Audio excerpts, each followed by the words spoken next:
Hola, muy buenas tardes para todos, ya casi buenas noches, saludándolos nuevamente, retomando estos espacios de formación y aprendizaje. Recuerden que esta es una iniciativa de la IPS Fundación Caminando hacia la Luz, una entidad que viene trabajando hace ya 18 años en la atención y rehabilitación integral de pacientes con problemas de adicción, trastornos de comportamiento y problemas asociados. Entonces, bienvenidos a todos. Hoy pues saludándolos de manera muy especial, saludándolos de parte de todo nuestro equipo clínico, de nuestros pacientes, esperando que su tiempo de cuarentena esté siendo un tiempo de muy buena utilidad, que estén compartiendo, que estén a la vez pues retomando poco a poco sus actividades económicas, laborales, familiares y siempre con todas las medidas de prevención y precaución que tenemos que mantener, ¿no? Entonces, buenas tardes para todas las personas que ya se están conectando, que siempre han hecho parte de estos espacios, que me acompañan. Gracias a ustedes, pues esto es posible porque pues si ustedes no se conectan, no hay cómo hacerlo ni a quién hablarle. Entonces, buenas tardes para todos. Ya se conectó Sorangi Cruz, ya está la señora Alejandra Ceballos, la familia Valderrama. Entonces veo ya gente conectada desde Pitalito, Bogotá. Bienvenidos, buenas tardes a todos. Comentándoles primero, pues bueno, para quienes están, hola Jason, ¿cómo estás? Para quienes hasta ahora se están conectando, pues saludarles, esperando que hayan tenido un feliz fin de semana y bueno, estamos aquí hoy con un tema muy interesante, un tema que ustedes lo solicitaron y pues bueno, aquí lo tenemos, hoy vamos a tratar un tema que es fundamental y que nos debe interesar a todos, porque cuando hablamos de salud mental tenemos que hablar de prevención, tenemos que hablar de familia, de compromiso social. Entonces, buenas tardes para todos, ven, se conectan desde Hospitalito Huila, buenas tardes, bienvenidos. Y bueno, qué interesante saber que la academia está al servicio de todos nosotros y que en estos espacios nos podemos construir como familia, como sociedad. Recordándoles la importancia de suscribirse a nuestro canal de YouTube, canal Lili Contigo, donde estamos también pues dejando todos nuestros videos para que ustedes puedan definitivamente volver a ver, volver a investigar sobre todos los temas. Recuerden que ahí encontrarás temas como infidelidad, ansiedad, alcoholismo, depresión, testimonios de COVID, testimonios de rehabilitación, temas de pautas de crianza, relaciones tóxicas, temas de relaciones de pareja. Buenas tardes para todos. Hola Talía, ¿cómo estás? Te extrañaba. Hace mucho tiempo no te conectabas, Talía. Doctora Pilar, hola Danielita. Hola a nuestros reeducados, a todos buenas tardes, gracias por sus mensajes. Qué privilegio estar aquí con ustedes y bueno, vamos a hoy a trabajar en un tema que me emociona mucho, que me apasiona mucho y pues que si la vida me hubiera dado la oportunidad, pienso que la segunda carrera que a mí me hubiera gustado ejercer sería la psiquiatría. Y me tengo que confesar y voy a hacer una confesión con ustedes. Hace mucho tiempo quizás hace unos 12 años pensaba que la psiquiatría no tenía mucha utilidad, pero a través del tiempo mi carrera me permitió ir conociendo cómo funciona la psiquiatría, cuál es el aporte que le hace a la salud mental y me he enamorado totalmente del proceso de la psiquiatría y quiero que ustedes hoy a través de este envío también se enamoren de esa hermosa carrera y de el actuar de esos profesionales íntegros que dedican su vida también al servicio de la rehabilitación mental. Entonces, buenas tardes para todos. Les agradezco ahí donde están, por favor, compartir para que otras personas sepan que ya estamos conectados. Hola Iván, Dios te bendiga, qué bueno que estés ahí, ojalá me sigas y te quedes toda la hora. Don Jorge, bienvenido, Nibagué, a todos, muchas gracias. Entonces, bueno, vamos a hablar del trastorno afectivo bipolar. Es un tema muy interesante, puesto que hoy por hoy, desafortunadamente, esta es una enfermedad que ha tomado mucha fuerza y que está directamente implicada con todo lo que tiene que ver con el bienestar mental. Hoy vamos a hablar de una de las enfermedades en salud mental, es una de las enfermedades ya tipificadas, es un trastorno tipificado como enfermedad y que tiene muchos matices. Y qué bueno es que tú aprendas acerca de este tema porque tú eres fundamental en el momento de detectar, en el momento de abordar y de orientar a una persona que esté padeciendo este trastorno afectivo bipolar. Entonces, buenas tardes, ya vamos a entrar en materia. De verdad que qué alegría. Hola Lina, ¿cómo estás? Qué alegría tenerlos aquí. Por favor, compartan. Gracias a la señora Oliday por compartir. Gracias al señor Jorge por compartir. A todas las personas que se han venido uniendo a este en vivo. Entonces, vamos a entrar en materia. Por favor, cualquier inquietud que ustedes tengan, me la hacen saber. Hoy, por la charla, es un poco, voy a hacerla lo más coloquial posible porque los temas son muy técnicos.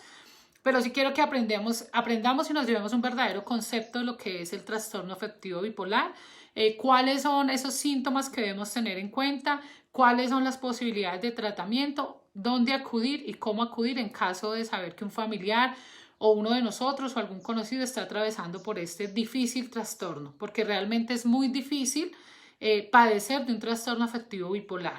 Quienes lo han vivido lo saben, y quienes hemos visto los procesos de muchos chicos sabemos lo difícil y lo complejo que es padecer un trastorno de esta categoría. Entonces empezamos diciendo que el trastorno afectivo bipolar está enmarcado dentro el esquema o la estructura de los trastornos del estado de ánimo.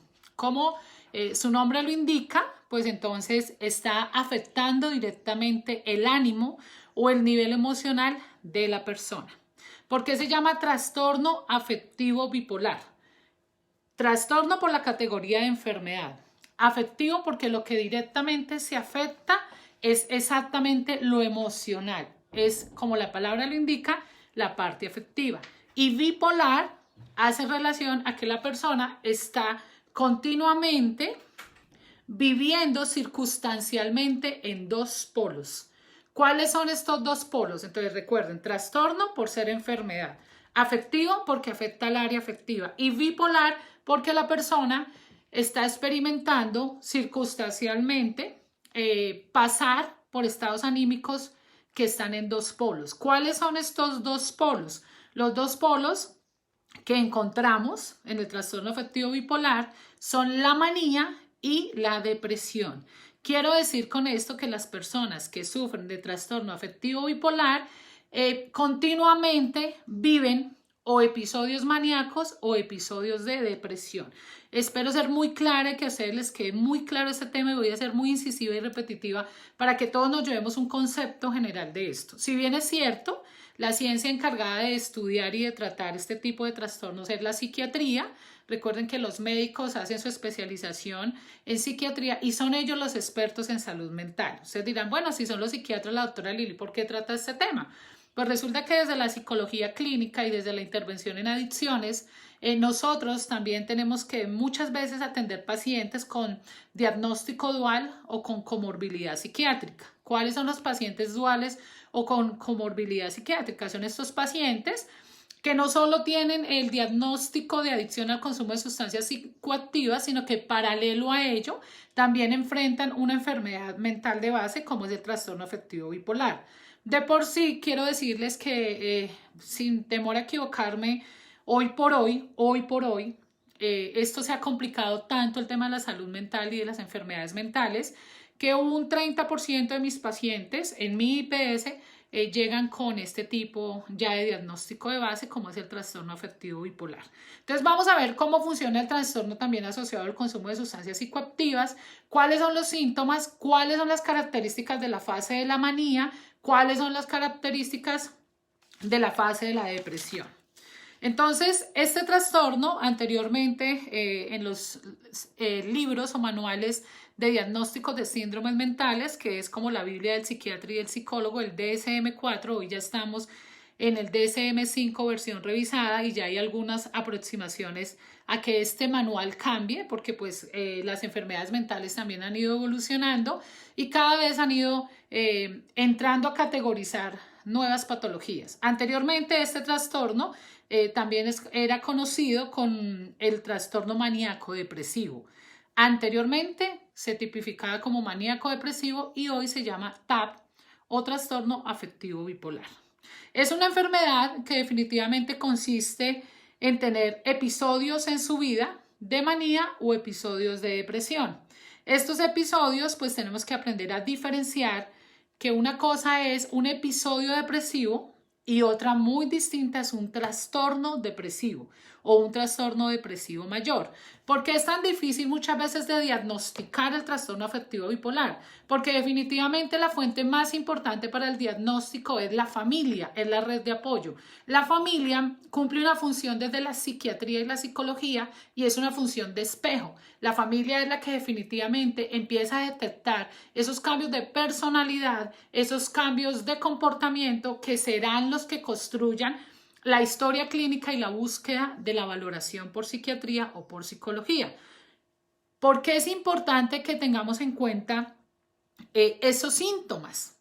Porque primero que todo, la palabra trastorno afectivo bipolar o bipolar es muy mal usada en nuestros entornos. Entonces hoy a cualquier persona se le dice, ay, usted es un bipolar. Ojo con eso porque primero que todo estamos estigmatizando y segundo, estamos enmarcando a una persona en una categoría o en un criterio de enfermedad realmente la cual no existe o no somos expertos o no conocemos a ciencia cierta si la persona tenga o no tenga un trastorno afectivo bipolar. Y hoy por hoy oye uno mucho en el argot decir a la gente que quizás lo hemos dicho o alguien lo ha dicho decir, es que usted es bipolar, es que hoy está bien y mañana está mal, es que a usted nadie lo entiende, el bipolar o el tripolar, hay algunos que ya no les dicen bipolar sino tripolar. Ese tipo de señalamientos y ese tipo de estigmas pues lo único que hacen es atentar contra la salud mental de los individuos. Entonces debemos ser muy cuidadosos cuando hacemos ese tipo de señalamientos o ese tipo de juicios porque podemos estar enmarcando a las personas en unos episodios mentales a los cuales no pertenecen. ¿Qué entendemos desde ese trastorno afectivo bipolar en términos de la edad? Varios estudios y desde la literatura que nos da la academia encontramos que no se desarrolla en las primeras etapas de vida, ni en la infancia, ni en los primeros años de adolescencia, ni tampoco este trastorno se desarrolla en la edad adulta. Por lo general, las personas y los casos que se han encontrado, el caso de menor edad que se ha reportado, porque pues se ha estudiado mucho en torno ha sido de 15 años, o sea, a partir de los 15 años hasta los 51 años es cuando se presentan los episodios maníaco-depresivos o los episodios del trastorno afectivo bipolar. Con esto quiero decir que no es cierto que un niño de 12, de 8 o de 10 años sea bipolar o que un adulto mayor esté en fase de bipolaridad. Por lo general, no hay evidencia de que se presenten casos en menores de 15 años ni en mayores de 51 años. Eso es fundamental que lo tengamos en cuenta, puesto que paralelo a que el adolescente tiene cambios de comportamiento, si nosotros no tenemos esa capacidad o ese nivel de comprensión de la conducta del adolescente, muchos de estos chicos pasan sin ser diagnosticados y cuando nos venimos a dar cuenta los síntomas ya se han pasado de una fase inicial a una fase crónica y por eso a veces la intervención es muy difícil, porque como no conocemos las manifestaciones de este tipo de enfermedades mentales, entonces se omiten ciertas conductas y se quieren ver como normales o se quieren entender como normales, pero no lo son, porque en su dimensión tienen unos matices que las hacen patológicas y que las complejizan. ¿Qué tenemos que entender? La causa y el origen. A ciencia cierta no existen estudios que nos digan cuál es la causa de la enfermedad del trastorno afectivo bipolar. Por lo general se dice que este trastorno viene asociado a algunos eventos que lo desencadenan, por ejemplo, un componente de parte hereditario, sin querer decir que sea heredado, pero sí hay estudios que indican que el ser hijo de padres que han sido diagnosticados con trastorno afectivo bipolar aumentan en un 10% la posibilidad de desarrollar el trastorno. Entonces, miremos cómo quizás desde la psicología conductual nos dicen que la conducta o ese proceso de asimilación y acomodación o ese aprendizaje por modelamiento se puede desarrollar también. Recuerden que el manejo de las emociones también se aprende. Nosotros de la manera como los adultos resuelven los conflictos será como los niños los resuelvan. De la manera como manejamos y administremos las emociones también eso los niños lo aprenden. Entonces si yo tengo una mamá que es depresiva o tengo un papá que vive en fases de manía, pues automáticamente el niño también tiende a replicar, a copiar o a moldear esa conducta. Fundamental que tengas en cuenta eso, porque no es cierto que los niños desarrollen la enfermedad, no es cierto que sea hereditaria, pero sí tiene un nivel de aprendizaje desde el entorno familiar o el entorno social en que se desenvuelva el individuo. Muy bien, gracias a todos, buenas tardes. Por favor, compartir, compartir. Ahí los veo súper conectados. ¿Cómo se diagnostica o cómo un profesional en la salud mental llega a la conclusión de que una persona tiene este trastorno? Resulta que dentro de las categorías en salud mental encontramos un diagnóstico multiaxial. En este diagnóstico multiaxial miramos el nivel de salud mental, el nivel de memoria, el nivel de aprendizaje, control emocional. En este diagnóstico se tiene en cuenta la recurrencia o frecuencia de ciertos síntomas por periodos determinados. Entonces, en la valoración clínica se mira si la persona ha tenido estos síntomas por más de 6 meses, por más de 3 meses, si solamente fue una vez, si fueron 15 días, 8 días, y de acuerdo a al número de frecuencia de estos síntomas y a la recurrencia de estos síntomas, asimismo se puede llegar a diagnosticar. Pero quiero decir con esto que la base del diagnóstico del trastorno afectivo bipolar es netamente desde la historia de vida del paciente, desde la presencia de los síntomas, más no desde exámenes. No existe, y estuve súper investigando, incluso llamé a nuestro psiquiatra de cabecera para hablar del tema y me decía: Doc, no existe evidencia científica, no hay prueba de neurología, no hay prueba que nos compruebe que una persona tiene un cerebro con un trastorno afectivo bipolar. O sea, no es medible desde ese nivel de ciencia. Es evaluable y es diagnosticable desde la presencia de los síntomas, como pasan muchas enfermedades de carácter mental. Obviamente, pues lo que se mira es la historia de vida, se mira el referente de la familia, lo que la red de apoyo como familia también refiera, y pues exclusivamente nos vamos a centrar en los síntomas. Los síntomas son los que nos van a permitir determinar o no la presencia de este trastorno afectivo bipolar. ¿Qué tenemos que entender? Vamos a hablar específicamente de qué es la manía. Recuerden que el trastorno afectivo bipolar es un proceso que se mueve en dos extremos durante el transcurso de la vida. Yo quiero hacer aquí una línea imaginaria.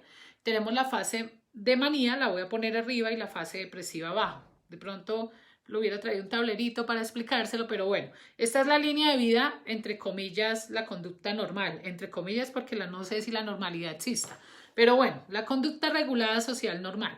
Entonces, la fase de manía es estar arriba, como su nombre lo indica, es en un nivel alto.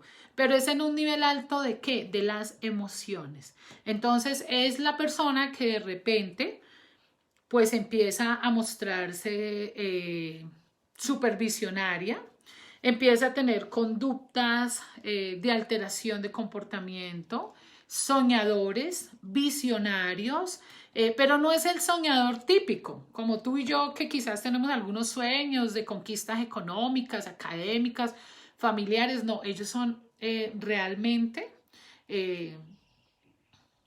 empoderados y arraigados a lo que piensan y sienten y de la manera que lo hacen. ¿Cómo nos damos cuenta de la manía? Hay 4 características fundamentales o dentro de, digamos, esos síntomas. El primero es que empiezan a presentar un insomnio sin sensación de cansancio. Empiezan a tener alteración en los ciclos y estadía del sueño. Ese es uno de los primeros síntomas. La persona puede pasar toda la noche despierta o dormir muy pocas horas, pero al otro día está como si nada. O sea, no muestra señales de cansancio. Él trasnocha porque no duerme y empieza a hacer expresiones como: la vida se va a acabar y no nos la podemos pasar durmiendo, hay que trabajar, hay que salir, hay que hacer. Todo el tiempo está procesando mucha información a nivel de su pensamiento, entonces empieza a no dormir.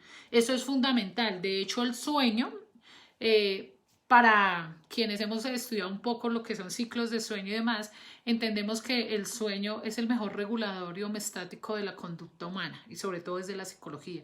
Las personas que no duermen bien tienden a desarrollar enfermedades como el Alzheimer, la demencia senil o cuadros de depresión. Entonces, cuando la persona no duerme, y eso es preocupante, tener una persona que sea a la 1 de la mañana esté despierto, no duerma, sean las 3 y no duerma, a las 5, y así definitivamente empieza a tener un nivel de descompensación que más tarde puede desarrollarse en un trastorno de tipo psicológico o de tipo mental. Primera característica, insomnio, dificultad para conciliar o mantener sus episodios normales de sueño. Segundo, empiezan a presentarse nuevas ideas, pero ojo cómo son estas ideas. Son ideas que vienen enfocadas en el crecimiento económico, son ideas que vienen enfocadas en proyectos nuevos, ideas que vienen enfocadas a inversiones, a negocios, a compras compulsivas, a exaltación, a conductas de visionarios y a su vez tienen un pensamiento supremo. En la fase de manía, la persona llega a pensar cosas como que es un enviado de Dios, cosas como que él tiene el control del mundo, como que él tiene una clave, un código que le dieron y que él va a ser la salvación del mundo. Yo les digo, por ejemplo, cómo se manifestaban mis pacientes. Muchos llegaban en un nivel ya de psicosis porque el trastorno afectivo bipolar en la fase de manía, cuando no se detiene a tiempo y no se hace la adecuada medicación, pues genera un cuadro psicótico y esa psicosis viene con la alucinación. Entonces esa alucinación viene en torno a poder, a tener, a generar. Entonces son personas, ¿cómo llegan, por ejemplo, a la fundación? Bueno, doctora, ¿cómo está esta fundación? Bien, yo veo que le falta plata, le tengo el negocio, yo le voy a montar un negocio, doctora, vamos definitivamente a salir adelante. Y pues uno se queda como mirando y dice, y bueno, ¿cómo sería? No, doctora, pues entonces vamos a hacer aquí, aquí en el centro de esta cancha, vamos a desarrollar una técnica en la cual desde el sol lleguen todas esas ilusiones y tengamos un impacto económico. O sea, son personas que empiezan a tener una visión exacerbada de la realidad, no solo de la realidad desde lo económico, sino que también son personas que de por sí tienden a meterse en muchos problemas porque hablan, prometen y se comprometen a muchas cosas que luego no cumplen y algunos de ellos han tenido que enfrentar situaciones de estafa, por ejemplo, demandas, porque en su fase maníaca al no ser regulados, pues ellos viven su mundo y como ellos pierden su control interno, entonces automáticamente empiezan a hacer muchas cosas, regalan la ropa, venden las cosas que tienen a su nombre.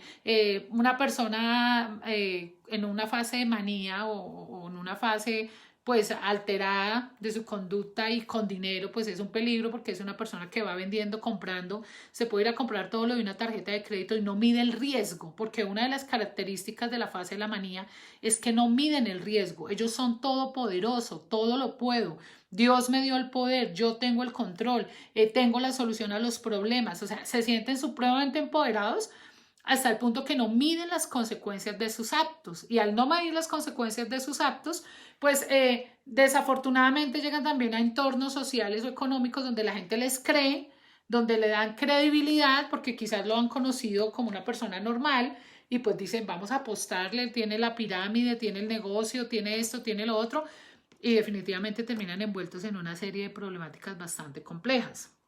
Otra de las características de ellos es que definitivamente desaparece el miedo. Son personas que plantean las cosas pero no miden los riesgos. Son personas que dan por hecho las cosas, o sea, ellos no las sueñan sino que ya las ven reales. Por lo tanto, son muy optimistas. Pero es un optimismo no normal, es un optimismo patológico. Por lo general son ese tipo, en los hombres, por ejemplo, se da mucho que cuando están en la fase maníaca salen y consiguen mujeres y les dicen te voy a dar de todo, vas a estar conmigo, yo te voy a ofrecer y llegan a la casa y le dicen mire mi esposa y uno pero ¿de dónde la sacó? No, es que es mi esposa, nos vamos a casar, vamos a tener hijos. O sea, miren el nivel de complejidad. Todo esto es fuera de la realidad. O sea, su familiar, su hermano, su hijo, su amiga, no era así. Y de repente empieza a salir con todas esas conductas y si nosotros no tenemos ese nivel de atención de ver esos cambios comportamentales, pues muchas personas pueden pasar por nuestra vida padeciendo este trastorno y ni siquiera las vamos a poder ayudar porque el desconocimiento hace que no tomemos acciones a tiempo. Entonces, definitivamente la persona crece sin medir riesgos, va desarrollando su manía, y si la familia no se da cuenta, pues esto puede terminar en una situación bastante difícil, puede terminar siendo algo demasiado trágico.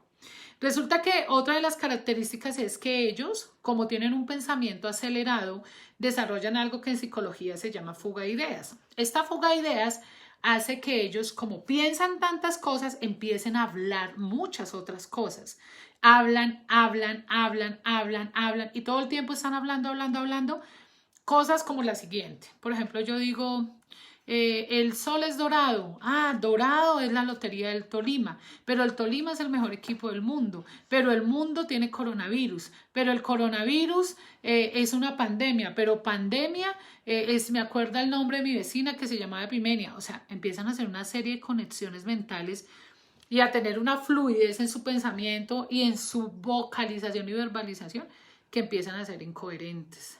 Ese no ser incoherentes, ese no entender, ese no reconocerse, hace que el problema crezca.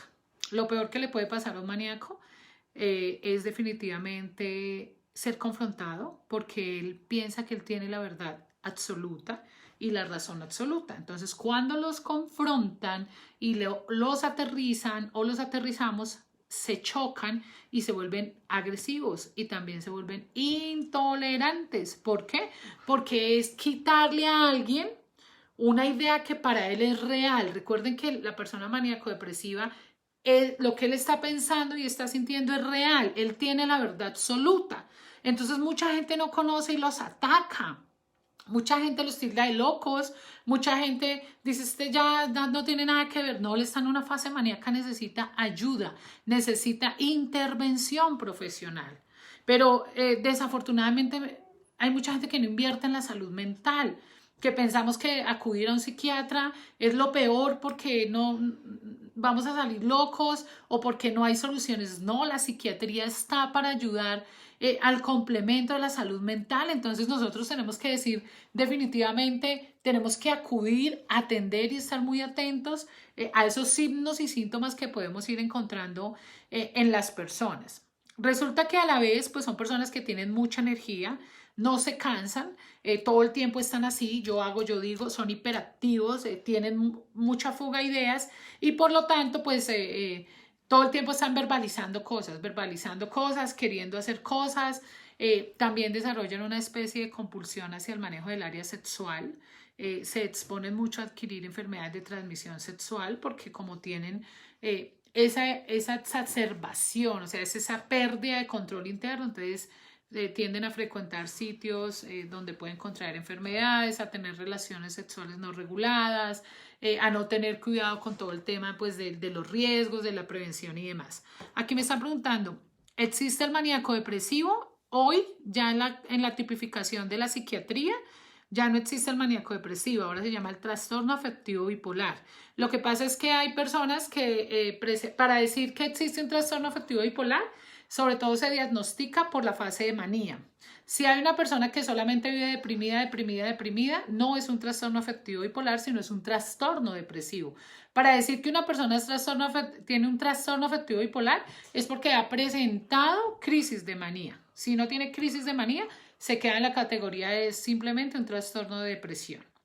Bueno, ¿qué tenemos que hablar también de esa fase de la manía? En la manía no solo tienen esa gran energía, sino que también tienen una convicción de belleza. Se creen realmente bellos o bellas, muy adinerados, hablan de riqueza, hablan de poder, hablan de poderes, de capacidades intelectuales súper desarrolladas, son visionarios, son personas que tienen un desborde total en todas sus áreas de ajuste. Y eso se evidencia. Es muy triste y es muy difícil, pero es evidente. Entonces, a las familias que acuden a psicoterapia o que ya tienen personas con trastorno afectivo bipolar, les enseñan a conocer los síntomas de sus familiares para que cuando se den cuenta que se están presentando los síntomas, tomen lo que nosotros llamamos primeros auxilios psicológicos o tomen las primeras medidas para hacer un acompañamiento que lleve a un feliz término de internación al paciente. Ya vamos a ver cómo funciona definitivamente este proceso. Entonces, la fase de manía funciona definitivamente con perder totalmente la conexión con lo que siente, con lo que hace. La pierde definitivamente, o sea, él no tiene ningún nivel de control propio. Entonces está arriba, lo que llamamos acá estar arriba, o sea, está exacerbado, está súper conectado, pero nada de eso es real. Todo hace parte de su psicosis y todo es resultado de la fase maníaca que está viviendo. Luego viene una etapa que cae y es la depresión. Entonces es normal que una persona después de estar en unas fases maníacas venga la depresión. Ahí es donde hablamos de un trastorno afectivo bipolar. Entonces de repente el visionario ya no tiene sueños, el que era bonito ahora se cree feo, el que tenía mucha energía ahora ya no tiene energía, sino quiere estar en su casa simplemente durmiendo, el que se creía el conquistador o la conquistadora ya siente que no tiene habilidades para conquistar a nadie y pasa a la otra etapa. ¿Cuál es la otra etapa? La depresión. Por eso se llama trastorno afectivo bipolar, porque está o en fase de manía o en fase de depresión. ¿Cuánto dura un ciclo? No existe una categoría. Hay personas que pueden durar mucho tiempo solo en la fase maníaca y bajan quizás a una depresión más leve, o hay quienes en la categoría de hipomaníacos, los hipomaníacos son los que son enérgicos, son soñadores, son visionarios, pero no rayan con lo patológico, pero están ya en una fase de hipomanía. Entonces, cuando hablamos ya de hipomanía, estamos hablando de trastorno bipolar tipo 2, que es la categoría que se da para esas personas que no están tan exacerbadas, pero que ya tienen algunos rasgos.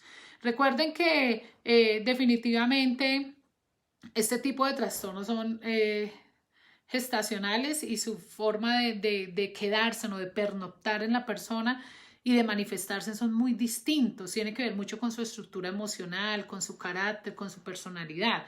O sea, los síntomas no siempre se manifiestan igual. Yo he tenido N número de pacientes bipolares. Hoy que me dediqué fondo a estudiar el tema también decía yo, ay, mire, Juliano, Sultano, Perenceo, toda esa gente que uno ha tenido y se les manifiestan de distintas maneras, pero necesitan ser atendidos. Y si uno no conoce los rasgos a profundidad y si uno no conoce la forma de detectarlo, pues eso es lo que mañana puede terminar siendo una esquizofrenia o lo que normalmente se puede llamar una locura total, ¿sí? Una persona que queda en un estado de locura.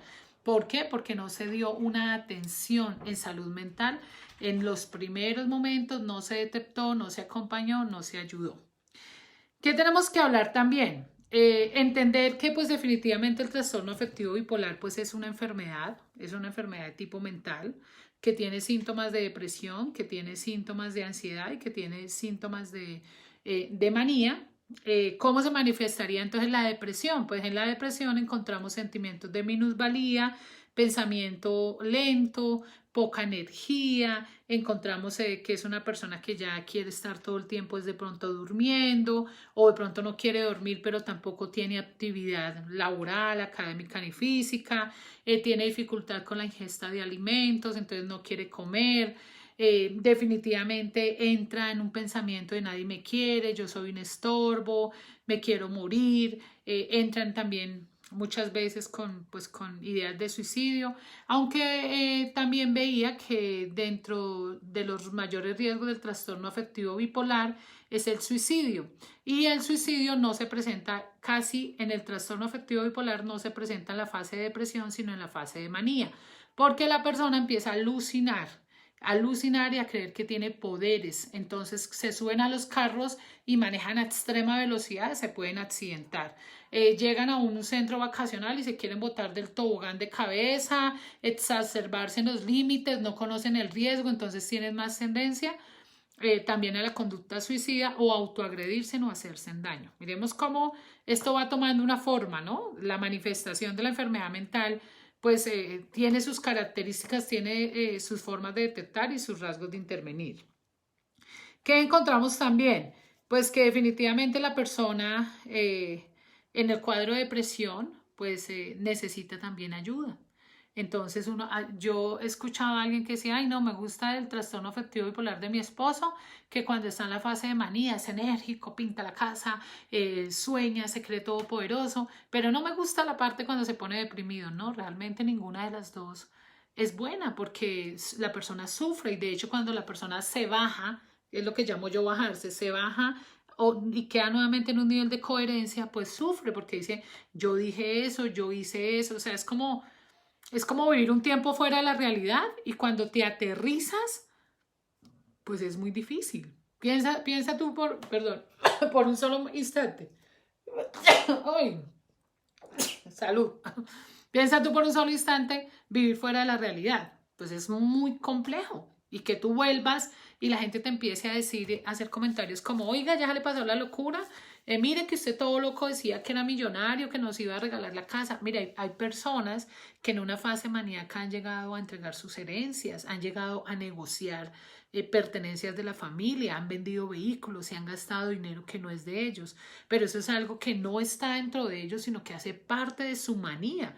Entonces, al no conocer, muchas veces juzgamos, señalamos, criticamos y no nos damos cuenta que estos trastornos afectivos, pues lo único que traen en sí es un sinnúmero de complejidades para quien lo padece y su familia. Entonces, hay familias que definitivamente, gracias, que definitivamente no logran dimensionar lo que le pasa a su ser querido y eso hace que el problema cada vez se complejice más. ¿Qué debemos decir también? Que dentro de la enfermedad, pues se presenta, tenemos que hablar de evolución, de medicamento y cuál es como el tratamiento más acertado. Pero antes de entrar digamos que en materia, pues quiero que miremos también la relación del trastorno afectivo bipolar con el consumo de alcohol y el consumo de sustancias psicoactivas. Y aquí quiero que tengamos muy presente esto. Resulta que cuando una persona tiene un trastorno afectivo bipolar, está viviendo en un tiempo fuera en su afecto y en sus emociones, en el momento que la persona consume sustancias, el consumo de sustancias psicoactivas lo único que hace es cronificar aún más el trastorno. Resulta que si yo estoy diagnosticada como trastorno afectivo bipolar y estoy en la fase de depresión y me da por ponerme a tomar licor, pues recuerden que el alcohol es un depresivo o funciona como depresor en el sistema nervioso central. Entonces, si yo estoy en una fase de depresión y me da por tomar licor, o si tomo licor, pues el tomar licor aún quizás no esté pues en el trastorno, pero tenga algunos síntomas, esto automáticamente lo que puede hacer es hundirme más en mi depresión.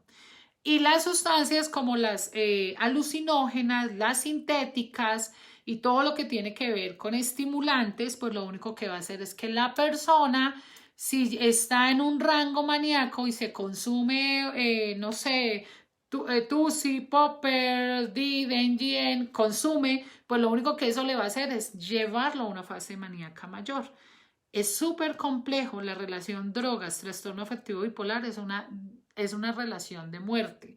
La relación alcohol, consumo de alcohol y trastorno afectivo bipolar, pues son relaciones de muerte. Lo digo en esos términos porque en esos términos se muestra la academia. Hay profesionales que dicen que no hay estudios comprobados, pero la verdad yo sí les puedo decir que los pacientes que yo he atendido dentro de mi proceso como IPS Fundación Caminando hacia la Luz, que han venido con trastorno afectivo bipolar de base y que adicionalmente a ello tienen un consumo de sustancias psicoactivas, lo único que uno ve es un nivel de recaída altísimo, un nivel de deterioro mental y ya llegando al punto de la esquizofrenia.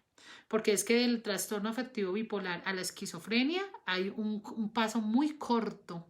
Cuando la persona no se atiende, cuando la persona no consulta, cuando la persona no asume las recomendaciones de su psiquiatra o de sus profesionales que lo están tratando, pues está poniendo en riesgo efectivamente lo más valioso que tú y yo tenemos, que es nuestra salud mental. Porque que te duela una pierna es complicado, ¿cierto? Que te afecte un riñón, que te afecte un pulmón, sí, pero que tu cerebro no esté funcionando bien y tu salud mental no esté bien, definitivamente pues es mucho más complejo. Recuerden que las enfermedades mentales no tienen cura. La mayoría son controlables, no tienen cura. A ti un dolor de estómago te lo curan. Si te duele una pierna, pues te la quitan y vives sin tu pierna, pero las enfermedades mentales van más allá de lo que muchas veces pensamos y la gente no invierte en cuidar su salud mental y en hacer prevención en su familia y en su entorno, bien sea familiar, social o laboral, de la importancia de la salud mental. Entonces, ¿qué encontramos? Nos dice que el consumo de sustancias psicoactivas lo único que hace es cronificar la enfermedad. Recuerde que si una persona tiene un trastorno afectivo bipolar y adicionalmente a eso consume sustancias psicoactivas, ya es un paciente comórbido o es un paciente dual. Es una persona en la que ya convergen dos patologías en un solo ser humano. Y la mezcla de esas dos patologías lo único que va a desencadenar es el cuadro de otros trastornos mentales. Bien, ¿qué tenemos que entender? Que este trastorno pues tiene también unas fases de psicosis en la etapa maníaca, donde la persona definitivamente se pone en riesgo su familia, se pone en riesgo en sí misma y esto le puede generar una serie de conflictos, sobre todo en la fase que más conflictos tienen o generan es en la fase maníaca, puesto que definitivamente son vistos como estafadores, son vistos como mentirosos o como charlatanes y pues después de que pasa la fase aparecen los problemas, ¿no? Después de que él ya se ha regulado. Nos dice la academia que el 2.25 de la población a nivel mundial hoy padece trastorno afectivo bipolar. Es un índice que realmente es alto y la mayoría de ellos son no diagnosticados. A su vez, la academia nos muestra y la psiquiatría que lo más difícil de tratar es un paciente en una fase maníaca, puesto que el paciente en esa fase maníaca piensa que él tiene el control, que él tiene la verdad, que lo que le está pasando no es fruto de que él esté enfermo, sino que es la manera en que él ve el mundo y que él tiene la razón. Entonces las familias muchas veces no llegan a la confrontación, no dimensionan lo que está pasando y le evitan al chico o a la persona o al adulto llegar a la rehabilitación mental. Entonces, ¿por qué? Porque tenemos quizás el miedo a las unidades mentales, porque tenemos una estigmatización de la psiquiatría, porque de pronto sí se han vivido algunas experiencias difíciles para algunas personas, pero cuando una persona está en una fase maníaca definitivamente hay que acudir a la internación, a la unidad mental más cercana para que ese paciente sea interno. ¿Cuándo no internar? ¿Sí? Uno dice, bueno, entonces si está depresivo no lo internamos, no, también hay que consultar. Lo que pasa es que la fase maníaca no atendida pues termina siendo una psicosis y esa psicosis puede desencadenar en una ideación suicida y puede terminar bastante mal la historia. Entonces, siempre hay que buscar la ayuda. Lo que pasa es que hay personas que ya han presentado varios episodios. Mira, leía que hay personas que pueden durar 1 año y medio, 2 años en una fase maníaca. Es más, hay muchas personas que no se han dado cuenta que sus esposos, sus hijos están en una fase maníaca y se dan cuenta es por los problemas en los que se meten, se dan cuenta es por los escándalos o se dan cuenta es porque otras personas los empiezan a ver irracionales. A veces nosotros creemos tanto en la gente que nos rodea o en los nuestros que nos cegamos y no vemos más allá de la realidad. Entonces, es importante que estemos como muy alertas a esos cambios de personalidad y de conducta que podemos tener como personas o que pueden tener las personas pues, que nos rodean o nuestros seres allegados. ¿Hacia dónde apunta todo esto? Hacia una prevención de la salud mental con sentido, hacia buenas prácticas en la salud mental, a que nos demos cuenta que la familia es importante, la sociedad es importante, que tú y yo podemos hacer la diferencia y podemos ayudar a alguien que puede estar atravesando una crisis de depresión. Ojo que sentirse triste es muy distinto a estar depresivo, ¿sí? La palabra depresión también se usa muy mal. Mucha gente dice, no, es que estoy deprimido. No. Para que usted diga que es depresión es porque un profesional en la salud mental se lo diagnosticó. Una cosa es tristeza. ¿Y cuando se habla de depresión? Cuando hay un vacío, un dolor profundo sin un agente externo que lo desencadene. Pero si usted está triste porque se le murió una abuela, pues es normal porque se le murió su abuela. Pero si usted lleva triste porque se le murió su abuela hace 20 años y usted todavía llora y está triste, pues ahí podemos estar hablando de una depresión. Entonces no usemos el concepto de depresión porque hoy me siento triste o porque extraño un familiar o porque terminé una relación afectiva. No, ahí hay unos indicadores de tipo psicológico que debemos tener en cuenta en el momento de poder diagnosticar. Entonces, es el especialista en salud mental quien da estas categorías, quien es el experto en salud mental y puede decir si esta persona definitivamente tiene una depresión o tiene un trastorno afectivo bipolar. pero ojo porque tendemos a generalizar, tendemos a rotular, tendemos a estigmatizar sin conocimiento de base, sin conocimiento real de lo que la persona puede estar viviendo. ¿Por qué la importancia? Quiero hablar de la importancia de la familia y quiero hablar de la importancia de estos síntomas, de identificar la alteración en la persona, la alteración en sus estadios de sueño y la alteración en el pensamiento. Resulta que uno de los mayores problemas que se enfrenta en la recuperación de procesos de trastornos mentales es la no medicación o la automedicación o la interrupción de la medicación. Hablo de la no medicación. Muchas personas llevan a sus seres queridos a valoración con el psiquiatra. Él les manda el medicamento. Resulta que con los medicamentos hay que hacer una serie de etapas y de procesos, porque no todos los medicamentos se ajustan a todos los cuerpos o a todos los cerebros. Entonces, muchas veces hay que hacer cambio de medicamento porque este medicamento me da mucho sueño o este de pronto me pone un poco como con letardo o este medicamento no me hace bien. Entonces la gente empieza a decir, ¿eso para qué se toma eso? ¿Ya se siente bien? Sí, ojo con esto, ojo con esto. Mira lo delicado que es interrumpir la medicación. El único que puede retirar un medicamento, cambiarlo, bajarle la dosis o hacerle definitivamente reducción de impacto es el psiquiatra. Y hoy por hoy muchas mamás se creen psiquiatras, muchos pacientes se creen psiquiatras. Entonces dicen, ya no me lo tomo porque ya me siento bien. Pues carajo, se siente bien porque el medicamento es para eso, para que usted se sienta bien. Pero en el momento que usted suspende el medicamento, pues vuelve la crisis. Y las crisis cada vez son más fuertes, la depresión, la manía y la recaída en los trastornos mentales cada vez es más severa. Entonces no cometamos ese error de interrumpir la medicación o de no tomarnos el medicamento o de mezclarlo con sustancias como el licor o de no volver a la valoración por psiquiatría. Les quiero decir algo. Lo que le aprendí a uno de los psiquiatras que yo más admiro, que es el doctor Castillo, el que me vendió el amor por la psiquiatría, es que la medicación en los trastornos afectivos bipolar debe ser en una fase inicial, en un primer episodio, de 6 meses a 2 años, ininterrumpidos, de 6 meses a 2 años, tomándome la medicación, durmiendo las 8 horas, recomendación de psiquiatra, durmiendo las 8 horas, haciendo psicoterapia, teniendo una red de apoyo, para que pasados los 2 años podamos volver a evaluar, obviamente con seguimiento en ese tiempo, y empezar a hacer un retiro paulatino de la dosis del medicamento. Resulta que la gente no aguanta ni 6 meses y deciden no más. Y resulta que a los 6 meses o a los 8 meses vuelve una crisis. Y esa crisis es más severa. Entonces se enloqueció, rompió vidrios, cogió el carro, se estrelló, vendió la casa de la abuela o se cayó en una profunda depresión y tuvo un intento suicida y viene la recaída. Resulta que cuando la persona va por un segundo episodio, ya no va a tener 1 o 2 medicamentos, sino que ya le van a poner más medicamentos y ya no le van a decir que es de 6 meses a 2 años, sino que ahora el periodo es de 5 años. Escuchen eso, así funciona la medicación según los episodios. Entonces ya no es de 6 meses a 2 años, sino que ya es de 5 años la medicación. Y la persona, si no llegó a 6, ¿será que va a llegar a 5? O sea, cuando hablamos de salud mental también tenemos que hablar de un proceso de conciencia, de la importancia de seguir las instrucciones de los especialistas. Y eso tiene que ver con todas las enfermedades y con todos los procesos de cura o de bienestar o de salud física o mental.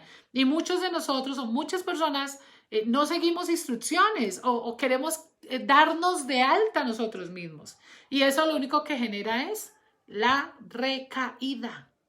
La recaída. Y cuando la persona suspende ese medicamento, pues obviamente se exacerban los síntomas, vuelve la crisis, vuelve la ansiedad, vuelve la depresión, vuelve el profundo dolor y la familia otra vez desesperada. Mire, yo conocí un paciente, varios, que ha estado interno más de 50 veces en una unidad mental. O sea, ese hombre ya no tiene vida.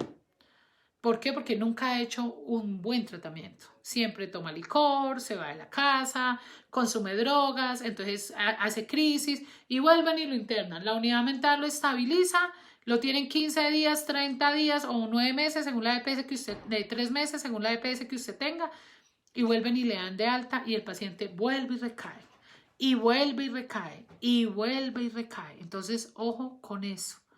¿Hay medicamentos que producen adicción? No, no es que produzcan adicción. Lo que pasa es que si la persona simplemente solo se toma el medicamento y no hace un proceso acompañado de psicoterapia, pues puede que genere un nivel de dependencia, pero no es adicción propiamente. Lo que pasa es que es mejor saber que tú vives con un medicamento y no que vives fuera de tu realidad, ¿sí? Ese es un mito, señora Estela, de que es que el medicamento produce adicción. No, definitivamente, ¿por qué si una persona sufre del corazón o sufre de diabetes o sufre de hipertensión y le dicen tiene que tomarse para la diabetes su insulina, no le decimos que se volvió adicto a la insulina? No, es que ese es el medicamento que lo ayuda para estabilizar su insulina. Ese es el medicamento que lo ayuda para controlar su presión arterial. O sea, ¿por qué a la psiquiatría le queremos poner ese sello oculto o estigmatizarla como que nos va a generar adicción? No, la psiquiatría es la hermana, es la jefe, es la mamá del tratamiento de las enfermedades mentales. ¿En qué se falla, familia, amigos? Se falla en que definitivamente no hay permanencia ni continuidad de los psiquiatras.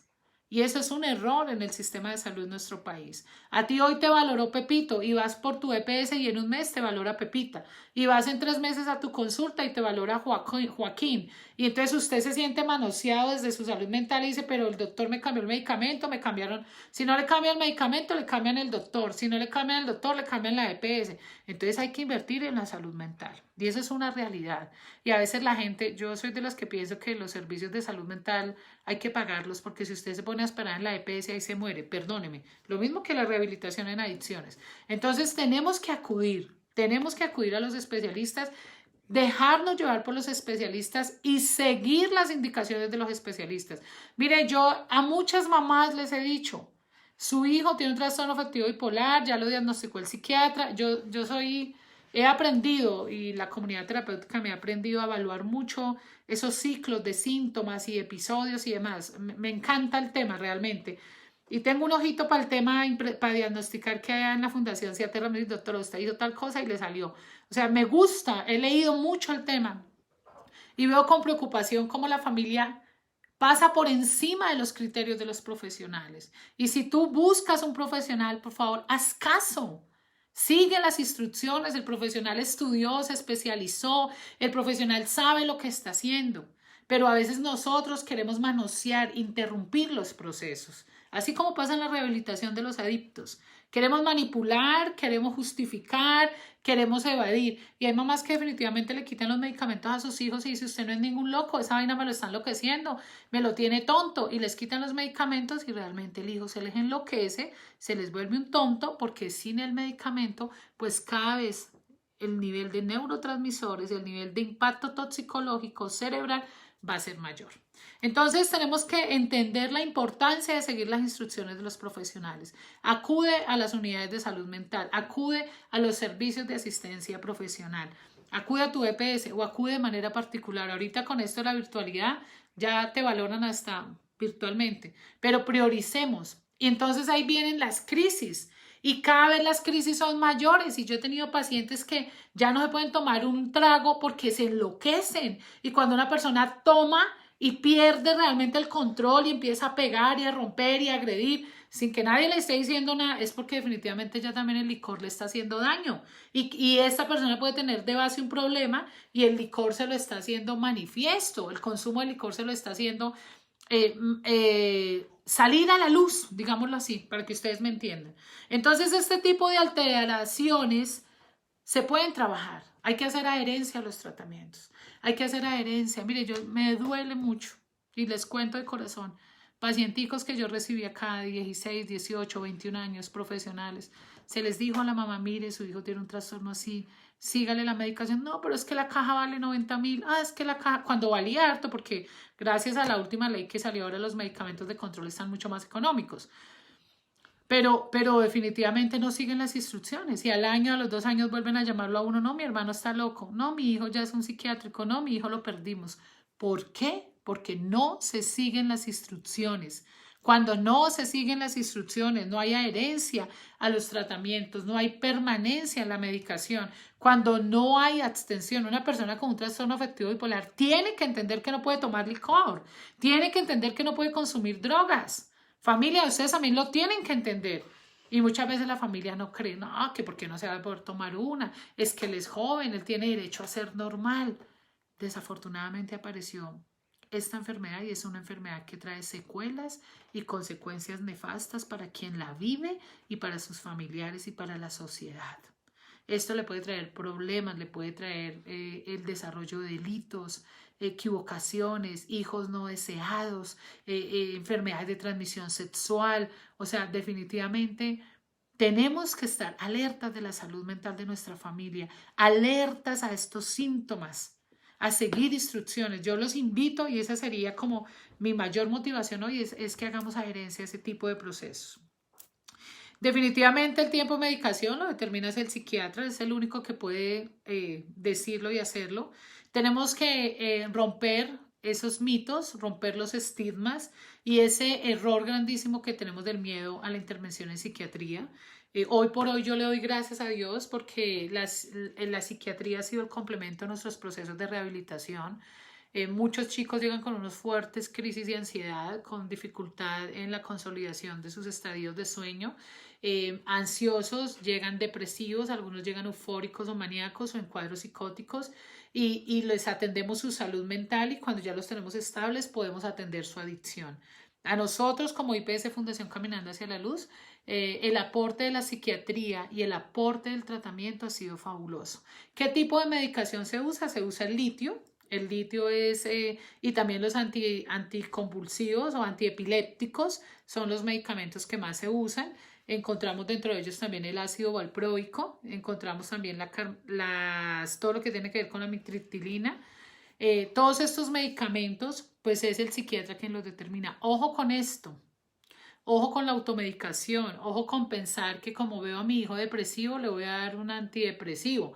No lo podemos hacer, nosotros no somos psiquiatras, eso lo hace el psiquiatra. ¿Por qué no se puede hacer? Porque si una persona tiene un trastorno afectivo bipolar y está en una fase de depresivo y tú le das está en una fase de depresión, escúchame, y tú le das un antidepresivo, pues lo va a llevar al otro nivel. El antidepresivo que hace estimula. Entonces, como ese no es el medicamento que él necesita, entonces lo mandamos a una fase maníaca. Entonces no es buena la automedicación. Fundamental seguir las instrucciones de los profesionales. ¿Qué es el litio? No es que a la persona le falte litio o su sangre tenga poca compensación o niveles de litio. El litio simplemente se ha comprobado que es un estabilizador, es un modulador afectivo. Los tratamientos para los trastornos afectivos bipolares son moduladores afectivos.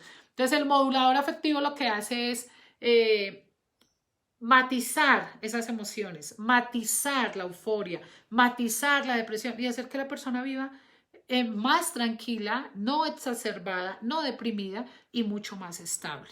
Las personas que usan litio tienen que hacerse continuamente la litemia, que es la prueba para mirar los niveles de condensación del litio en la sangre, puesto que de acuerdo a estos niveles, pues asimismo se logra un efecto como de depósito o de base en el individuo.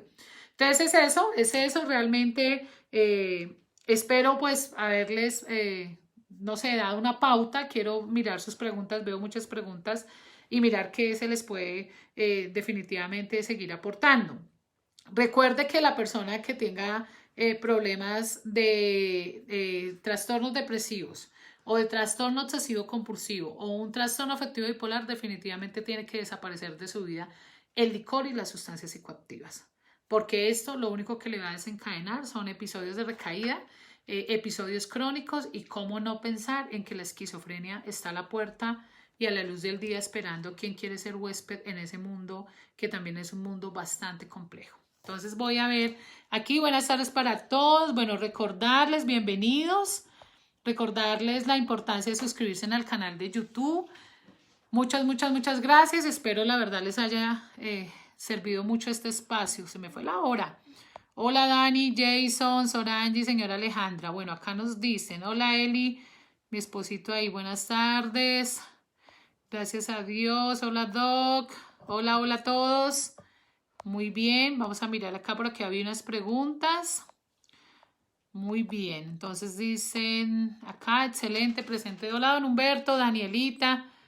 Gracias, gracias. Tenme mucha alegría verlos. Recuerden que el viernes también estaremos lunes, miércoles y viernes a las 6 de la tarde. Ya decidí hacerlo a las 6 porque muchos de ustedes me escribieron diciendo que a las 5:30 aún no estaban en casa. Hola Lina, hola señora Dora, Angie, Viviana, Natalia, por favor compartan si les gustó. También lo subimos al canal de YouTube y ahí pueden ustedes replicarlo para que otras personas sigan aprendiendo y haciendo prevención a través de estos espacios. Un saludo a todos los que están conectados. Hola Dianita, doctora Libby, Lady, Estela, Dianita, mil gracias por compartir. No, para eso estamos. Gracias a ti, Patricia. Existe el maníaco depresivo. No, pero el Tolima no es el mejor del mundo. A ver, Jason, chistoso. Hola Lina, me dejas un poco confundida, señora Estela. Cualquier inquietud por el interno.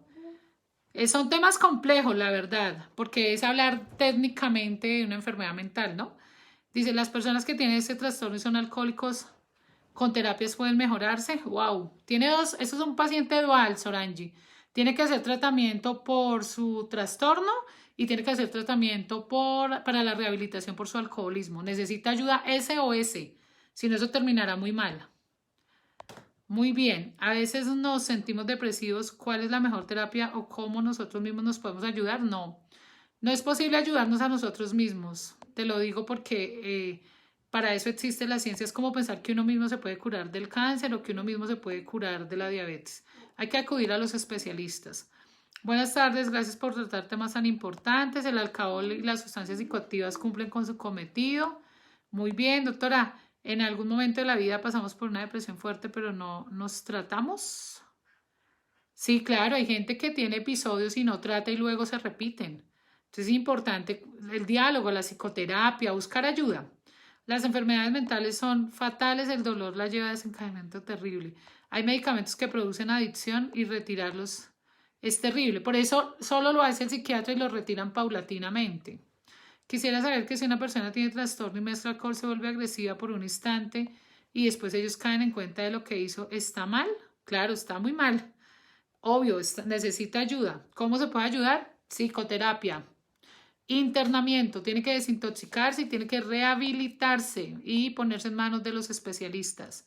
Hay que tener cuidado de estar supervisado por un profesional específicamente. Debe ser un médico psiquiatra y hacer lo que el doctor nos diga, cumplir el tratamiento que se diseñó y así veremos la mejoría. Muchas gracias por la explicación. Es un tema muy importante. Aun cuando la persona tiene trastorno bipolar o manía, no acepta que lo sufre y no quiere ayuda y tiene familia, ¿qué se puede hacer? Hay que llevarlo a la consulta en unidad mental y usted habla con el psiquiatra. Ojo que ese es otro error, que a veces llevamos los pacientes y los dejamos que hablen solos con el psiquiatra. No, usted como familia está en la obligación de pedir la cita y de ir con él y hablar con el psiquiatra, automáticamente lo internan. Aquí no hay voluntad. De hecho, en la atención en salud mental, aquí sí no hay voluntad. Eso no es si usted quiere. Después de que el psiquiatra lo vea en crisis, él tiene que prevalecer el cuidado de su vida, el cuidado de la vida de sus cuidados, de la vida de los cuidadores, perdón, y automáticamente lo internan. Eso no, ahí no hay nada que hacer, no es si quiere. Doctora, buenos días, desde Bogotá. Ok, gracias señora Bárbara por seguirnos, Talía, a todos ustedes. Bueno, espero les haya gustado el tema. Sugiérame en otros temas. Mira, este me lo sugirieron la semana pasada y aquí estamos con ustedes. Dios los bendiga. Muchas gracias por tanto, muchas gracias por todo. Recuerden, somos IPS Fundación Caminando hacia la Luz. Les amamos, gracias por seguirnos y bueno, estaremos acá el viernes con otro gran tema. Muchas gracias a todos, Dios los bendiga. Recuerden sonreírle a la vida. Gracias, gracias. Mil y mil bendiciones para todos. Bye.